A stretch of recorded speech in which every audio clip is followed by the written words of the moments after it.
Praise the Lord. 2 പോയിൻറ്റ്സാണ് എനിക്ക് കിട്ടിയത്. ഒന്ന്, ലോക അവസാനത്തെ പറ്റി പറയുമ്പോഴൊക്കെ നമ്മളുടെ മുൻപിൽ വളരെ ഭീതി, ഒരു ഭയം വരുന്ന ഒരവസ്ഥയായിരുന്നു.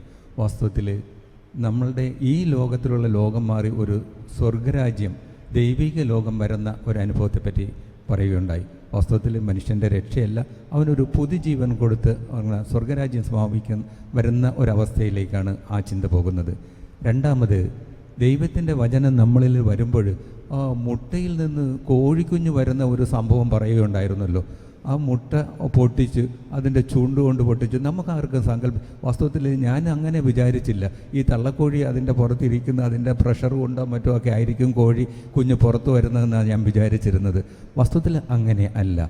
ജീവനില്ലാത്ത ഒരു വസ്തു മുട്ടയുടെ അകത്തുണ്ടായിരുന്നു. ആ മുട്ടയുടെ അകത്ത് നാം കഴിക്കുന്ന മുട്ട, നാം ചൂടാക്കി വേവിച്ച് കഴിക്കുന്ന മുട്ടയ്ക്ക് അപ്പോഴും ജീവനില്ലല്ലോ.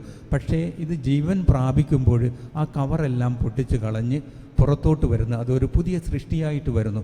ഇതുപോലെ ആയിരിക്കാം നമ്മളിലും ജ്ഞാനസ്ഥാനത്തിലൂടെ വരുന്ന ദൈവിക വരപ്രസാദം നമ്മളിലുണ്ടായിരുന്നു.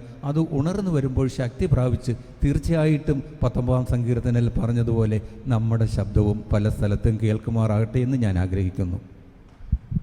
Praise the Lord.